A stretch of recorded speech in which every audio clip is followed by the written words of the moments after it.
Episode 11 की शुरुआत में हमें पिछले एपिसोड की एंडिंग की जो स्टोरी थी वो पूरी डिटेल में दिखाई जाती है। म्योंगसू दादाजी का गला दबा रहा होता है जब टेहा वहाँ पे आके उसे रोक लेता है और टेहा म्योंगसू से पूछता है कि तुम ये सब कुछ क्यों कर रहे हो।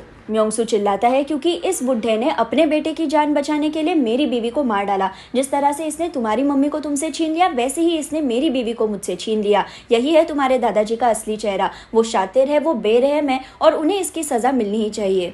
अपने दादाजी का एक और सच जानकर टेहा को शौक लगता है और उसे म्योंगसू के लिए बुरा लगता है। इसलिए वो अपने घुटनों पर बैठकर म्योंगसू से माफी मांगते हुए कहता है कि मुझे पता है कि मेरे दादाजी ने जो कुछ भी किया है वो गलत है, इसलिए मैं उनकी तरफ से तुमसे माफी मांगता हूँ, प्लीज हमें माफ कर दो। पर म्योंगसू कहता है कि तुम्हारी माफी मांगने से कुछ नहीं होने वाला, क्योंकि मैं तुम्हारे दादाजी को कभी माफ नहीं कर सकता। इनफैक्ट मैं आज यहाँ पे मेरा बदला लेने आया हूँ और मैं मेरा बदला लेकर ही रहूंगा। उसी वक्त दादाजी टेहा को कहते हैं कि तुम्हें इस म्योंगसू जैसे कीड़े के सामने झुकने की कोई जरूरत नहीं है, तुम्हें उससे माफी मांगने की कोई जरूरत नहीं है, चलो उठो। और उतने में म्योंगसू एक वाज उठा लेता है और इस वाज को फेंकते हुए वो चिल्लाता है कि मर जाओ।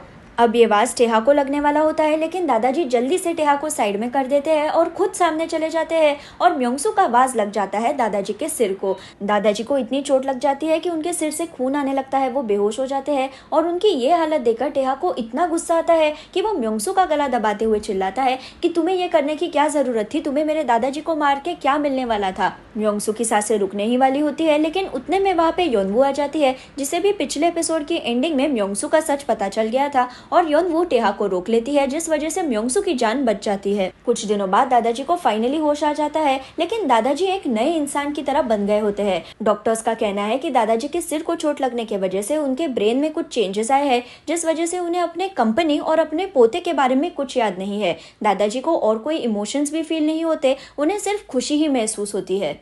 टेहा भी जब अपने दादाजी से बात करने जाता है तो उसके दादाजी उसे पहचानते ही नहीं, उन्हें याद ही नहीं होता कि टेहा उनका पोता है, इसलिए वो टेहा को कोई अनजान इंसान समझकर ही बात कर रहे होते हैं। दादाजी की यह हालत देखकर टेहा को बुरा तो लगता है, लेकिन उसे खुशी भी होती है कि दादाजी एटलीस्ट जिंदा तो है।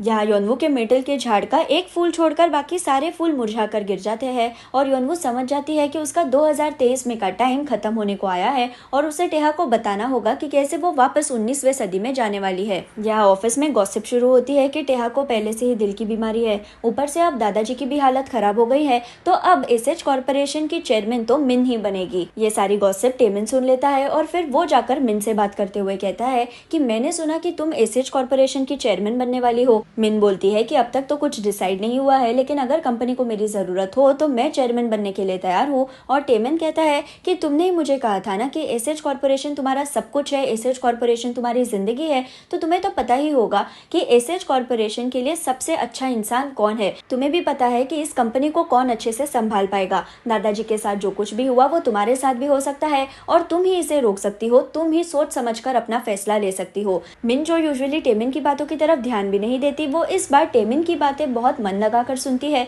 और वो इन बातों के बारे में अकेले बैठकर भी सोचती है। यहाँ योनवू मीदाम से मिलने जाती है और उसे अपने मम्मी की डायरी देते हुए कहती है कि ये डायरी तुम अपने पास ही रख लो। मुझे लगा था कि 2023 में सब कुछ बदलने के बाद 19वीं सदी की चीजें भी बदल जाएंगी, लेकिन इस डायरी में लिखी हुई स्टोरी वैसे की वैसी ही है। इसमें लिखा है कि मैंने सुसाइड कर ली है, मेरे माँ बाप की मौत हो गई है और अब मैं समझ गई हूँ कि अगर मुझे लोगों को प्रोटेक्ट करना है तो मुझे खुद को सैक्रिफाइस करना होगा। अगर मुझे टेहा को जिंदा रखना है तो मुझे वापस 19वीं सदी में जाना होगा। मीदाम कंफ्यूज होकर पूछती है कि क्या तुम टेहा और हम सबको छोड़कर वापस 19वीं सदी में जाने वाली हो? तो योनवू कहती है हाँ, मेरे वापस जाने में ही सबकी भलाई है। यहाँ ऑफिस में सारे डायरेक्टर्स की मीटिंग होती है ये डिसाइड करने के लिए कि एसएच कॉर्पोरेशन का नेक्स्ट चेयरमैन कौन बनेगा, और ज्यादातर सपोर्ट मिन के लिए होता है क्योंकि टेहा की बीमारी की वजह से वो कंपनी को ठीक से नहीं संभाल पाएगा।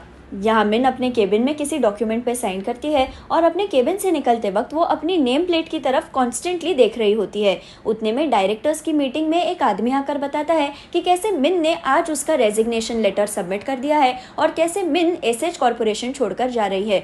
आदमी बताता है कि कैसे मिन ने अपने सारे शेयर्स टेहा के नाम पे कर दिए हैं और वो चाहती है कि टेहा ही एसएच कॉर्पोरेशन का चेयरमैन बन जाए। इस पूरी सिचुएशन की वजह से टेहा बहुत हैरान हो जाता है और मीटिंग खत्म होते ही वो मिन से मिलने जाता है और उसे पूछता है कि तुमने ये सब कुछ क्यों किया। मिन कहती है कि एसएच कॉर्पोरेशन मेरी जान है, एसएच कॉर्पोरेशन मेरा सब कुछ है, इसलिए मैं चाहती थी कि कंपनी को कोई काबिल इंसान संभाले और मुझे पता है कि तुम कंपनी को अच्छे से संभाल सकते हो, इसलिए मैंने ये सब कुछ किया। टेहा बोलता है कि तुमने आज जो कुछ भी किया उसके लिए थैंक यू, और इतने सालों से मैं तुमसे बेवजह जो नफरत करता रहा उसके लिए मैं तुमसे माफी मांगना चाहता हूँ। मिन कहती है कि मैं भी तुमसे नफरत करती थी और हाँ, मेरे यहाँ से जाने के बाद तुम टेमिन का अच्छे से ध्यान रखना। कंपनी का मैटर सॉल्व होने के बाद टेहा योनवू से मिलने जाता है और योनवू उसे देखते ही गले लगा लेती है। योनवू टेहा को बोलती है कि मैं जब 19वीं सदी में थी उस वक्त मैं चौन से मिली थी और चौन ने मुझे बताया था कि मैं एक बहुत बड़ी लंबी जर्नी पे जाने वाली हूँ। उस वक्त मुझे नहीं पता था कि मैं 19वीं सदी से 2023 में आने वाली हूँ, पर मेरे 19वीं सदी के सारे सपने 2023 में आने के बाद पूरे हो गए। मैं जिंदगी अपने हिसाब से जीना चाहती थी, मैं अपनी खुद की आइडेंटिटी बनाना चाहती थी, मैं खुशी से जीना चाहती थी और 2023 में आने के बाद मेरे ये सारे सपने पूरे हो गए और इनमें सबसे ज्यादा इम्पोर्टेंट तो तुम हो। तुमने ही मेरी जिंदगी बदल दी और इसलिए तुम्हारी भलाई के लिए मैं वापस 19वीं सदी में जाने वाली हूँ। मेरे वापस जाने से ही तुम जिंदा रह पाओगे, तुम्हारे दिल की बीमारी ठीक हो जाएगी और तुम अपनी जिंदगी बिना किसी दर्द के जी पाओगे। टेहा ये सारी बातें सुनकर शॉक हो जाता है और कहता है कि तुम ये क्या बोल रही हो, तुम वापस 19वीं सदी में जाना चाहती हो? नहीं, मैं तुम्हें नहीं जाने दे सकता। मुझे मेरी जिंदगी की कोई परवाह नहीं। मेरे दिल की धड़कनें रुक गई, मेरी बीमारी और बढ़ गई, मेरी जान चली गई, फिर भी मैं तुम्हें यहाँ से जाने नहीं दूंगा। योनवू कहती है कि यही एक रास्ता है तुम्हें बचाने का। अगर मैं यहाँ से चली भी गई तो भी मुझे पता होगा कि तुम जिंदा हो, तुम सही सलामत हो और यही मेरे लिए सब कुछ है। टेहा इमोशनल होकर योनवू को कहता है कि नहीं, मैं तुम्हारी एक भी बात नहीं सुनूंगा। मैं चाहता हूँ कि हम दोनों साथ में रहे और अगर इसमें मेरी मौत भी हो गई तो मुझे कोई फर्क नहीं पड़ता। और टेहा योनवू को बाहर छोड़कर जल्दी से अपने हार्ट के डॉक्टर के पास आ जाता है। टेहा रोते हुए डॉक्टर को कहता है कि तुम जो कहोगे वो मैं करने के लिए तैयार हूँ, पर प्लीज मुझे ठीक कर दो, मेरे इस दिल को ठीक कर दो, मैं जीना चाहता हूँ। यहाँ अगले दिन योनवू सावोल को भी बता देती है कि कैसे वो वापस 19वीं सदी में जाने वाली है और एक तरफ से सावोल खुश तो होती है, लेकिन दूसरी तरफ से सावोल सोचती है कि अगर योनवू वापस 19वीं सदी में चली गई तो उसे भी 19वीं सदी में वापस जाना होगा। और असल में सावोल वापस नहीं जाना चाहती, वो यही 2023 में रहना चाहती है क्योंकि वो होंग से बहुत ज्यादा प्यार करती है। घर जाने पर सावोल फूट फूट के रोने लगती है और होंग उससे पूछता है कि क्यों रो रही हो तुम, क्या हो गया? तो सावोल उसे बता देती है कि कैसे योनवू जल्दी वापस जाने वाली है और उसे भी वापस जाना होगा। और ये बात सुनकर होंग भी उसके साथ मिलकर रोने लगता है। यहाँ टेहा अभी भी योनवू के वापस जाने की न्यूज के वजह से शॉक में होता है। वो नाराज होता है क्योंकि योनवू उसकी बात नहीं मान रही, इसलिए वो योनवू को इग्नोर कर रहा होता है। योनवू टेहा पे चिल्लाती है कि तुम ऐसा बिहेव क्यों कर रहे हो, तुम क्यों नासमझ बन रहे हो? मुझे यहाँ रहने के लिए सिर्फ 2 हफ्ते बाकी है और इन 2 हफ्तों को मैं अच्छे से जीना चाहती हूँ, मैं खुशी में ये टाइम बिताना चाहती हूँ।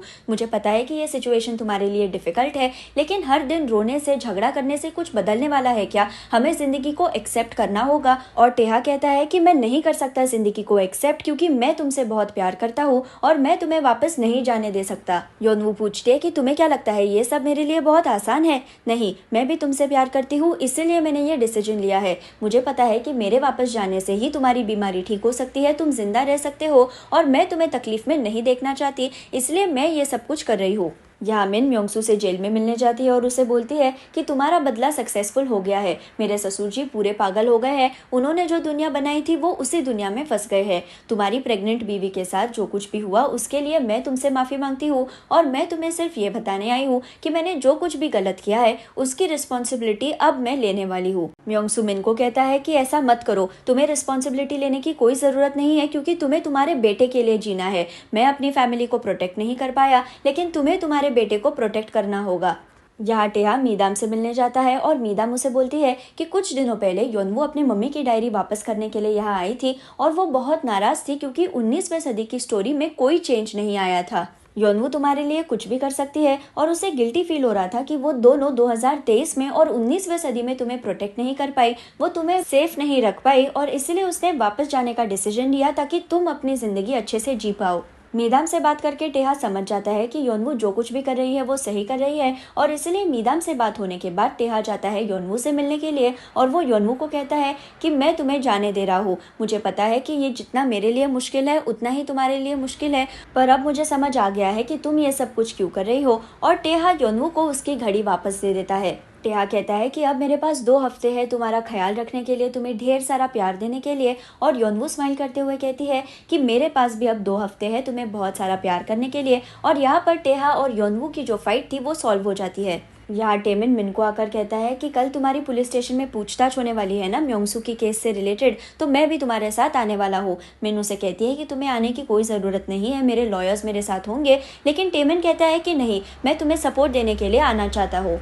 टेमिन मिन के कमरे से बाहर जाने ही वाला होता है, लेकिन मिन उसे रोकती है ये कहते हुए कि तुमने ही मुझे कुछ दिनों पहले पूछा था ना कि मैंने तुम्हें जन्म क्यों दिया। असल में तुम्हारे पापा गुजरने के बाद मैं भी अपनी जान देने वाली थी, लेकिन फिर मुझे पता चला कि तुम मेरे पेट में हो और फिर मैं सुसाइड नहीं कर पाई। पर ये तो सिर्फ एक बहाना हुआ जिंदा रहने का, क्योंकि मुझे भी पता है कि तुम्हें जन्म देने के बाद भी मैं एक अच्छी माँ नहीं बन पाई। टेमिन हंसते हुए कहता है कि चलो एटलीस्ट तुम्हें पता तो है कि तुम एक अच्छी माँ नहीं हो, पर अभी भी तुम्हारे पास मौका है एक अच्छी माँ बनने का। और टेमिन की ये बातें सुनकर मिन भी स्माइल करती है। यहाँ टेहा और योनवू सावोल और होंग को अपने घर पे बुलाते हैं और सावोल और होंग अभी भी अपसेट होते हैं ये सोचकर कि सावोल को योनवू के साथ ही 19वीं सदी में वापस जाना होगा। लेकिन टेहा उनके सामने एक डॉक्यूमेंट रखते हुए कहता है कि इस डॉक्यूमेंट से सावोल को कोरिया का ID कार्ड मिल जाएगा। ये बात सुनकर होंग और सावोल चौंक जाते हैं और योनवू कहती है कि अगर सावोल को 2023 के कोरिया में रहना है तो उसे ID कार्ड की जरूरत होगी, इसलिए मैंने टेहा को यह ID कार्ड बनवाने के लिए कहा। सावोल कहती है कि नहीं नहीं, मैं भी तुम्हारे साथ 19वीं सदी में जाऊंगी।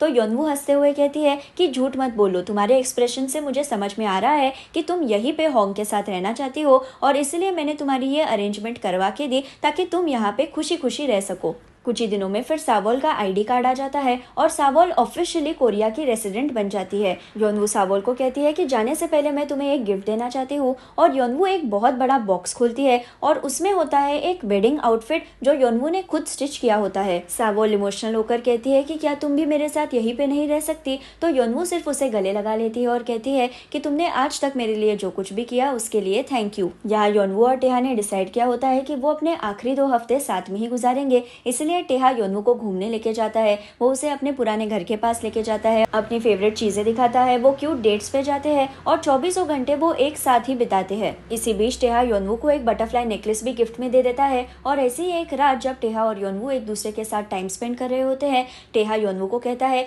कि तुम जल्दी से वापस आ जाओ, मैं यहीं पे तुम्हारे लिए रुकूंगा। और योनवू उसे कहती है कि मैं कभी भी तुम्हें भूल नहीं पाऊंगी। योनवू और टेहा एक दूसरे के बारे में सोचकर ही इमोशनल हो जाते हैं और वो अपनी फीलिंग्स को कंट्रोल नहीं कर पाते, इसलिए वो किस कर लेते हैं और उसी रात वो इंटीमेट भी हो जाते हैं। योनवू और टेहा को नींद लग जाती है और उसी वक्त योनवू के मेटल के झाड़ का आखिरी फूल मुरझाकर गिर जाता है।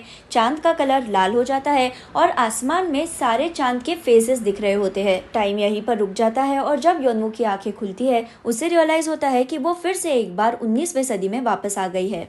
योनवू अपने कमरे में होती है और कुछ ही देर में उसकी मम्मी वहाँ पे आ जाती है और अपने मम्मी को सही सलामत देखकर योनवू उसे गले लगा लेती है और फूट फूट के रोने लगती है। योनवू की मम्मी कंफ्यूज होकर पूछती है कि अरे ऐसा क्या हो गया कि तुम इतना रो रही हो। तो योनवू हंसते हुए कहती है कि नहीं, मैं सिर्फ खुश हूँ आपको देखकर। योनवू की मम्मी बोलती है कि कल तो तुम मुझे कह रही थी कि तुम मुझसे नफरत करती हो क्योंकि मैंने तुम्हारी शादी फिक्स की है। और योनवू कंफ्यूज होकर पूछती है कि मेरी शादी। तो योनवू की मम्मी कहती है हाँ, 10 दिनों में अब तुम्हारी शादी होने वाली है, तो तुम्हें जल्दी जल्दी सारी शादी की तैयारियां करनी होंगी। योनवू अपने मम्मी को पूछती है कि वैसे सावोल कैसी है। तो उसकी मम्मी पूछती है कि ये सावोल कौन है, कैसा सपना देखा है तुमने कि ऐसी अजीब बातें कर रही हो। योनवू समझ जाती है कि सावोल 19वीं सदी में वापस नहीं आई, जिस वजह से वो 19वीं सदी में अब एग्जिस्ट ही नहीं करती। वो सिर्फ अब योनवू की ही यादों में है, क्योंकि 19वीं सदी में अब उसे कोई भी नहीं जानता। उतने में योनवू को रियलाइज होता है कि टेहा का दिया हुआ बटरफ्लाई नेकलेस अभी भी उसके गले में है और टेहा के बारे में सोचकर योनवू फिर से एक बार रोने लगती है।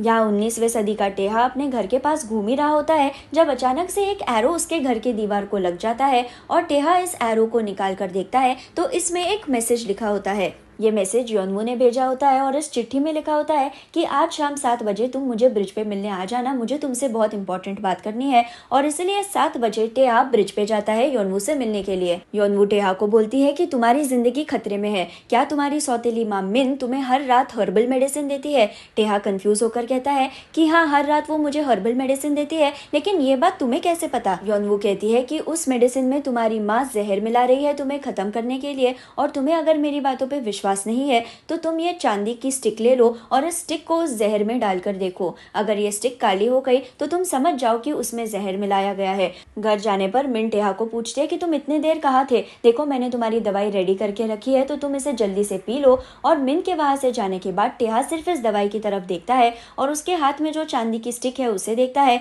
और यहाँ पर यह सीन कट हो जाता है। कुछ ही दिनों में फिर योनवू और टेहा की शादी हो जाती है। इस शादी में म्योंगसू भी आया होता है। सारे रीति रिवाज खत्म होने के बाद योनवू और टेहा फिर अकेले में बात करते हैं। योनवू टेहा को पूछते हैं कि क्या तुमने जहर वाली मेडिसिन खाई, क्या तुमने वो दूसरी मेडिसिन जो मैंने तुम्हें दी थी जहर रोकने के लिए, क्या तुमने वो खाई। तो टेहा उसे कहता है कि तुम्हारे सवालों का जवाब देने से पहले मैं ये जानना चाहता हूँ कि तुमने मुझसे शादी क्यों की। तुम मुझसे शादी करने के लिए मना भी कर सकती थी, लेकिन फिर भी तुम राजी क्यों हो गई। योनवू कहती है कि ये सब मैं तुम्हें अभी नहीं बता सकती। और उतने में टेहा खांसने लगता है और उसके मुंह से खून आने लगता है। जो कुछ भी योनवू की पहली सुहाग रात पे हुआ था वो सब यहाँ पे रिपीट होता है और योनवू शॉक हो जाती है, क्योंकि उसे लगा था कि अगर उसने टेहा को अलर्ट किया, अगर उसने टेहा को जहर रोकने वाली मेडिसिन दी तो टेहा सही सलामत रहेगा। लेकिन जो कुछ भी पहले हुआ था वो वापस हो रहा है। टेहा के खून खांसने के बाद उसकी सांसें धीमी हो जाती है, उसकी आंखें बंद हो जाती है और योनवू रोते हुए कहती है कि ये सब कुछ फिर से क्यों हो रहा है, मैं टेहा को क्यों नहीं बचा पा रही हूँ। और यहाँ पर एपिसोड 11 खत्म हो जाता है। अगर आपको मेरा वीडियो पसंद आए तो उसे लाइक ज़रूर कीजिए और मेरे चैनल को सब्सक्राइब करना ना भूलें। Thank you.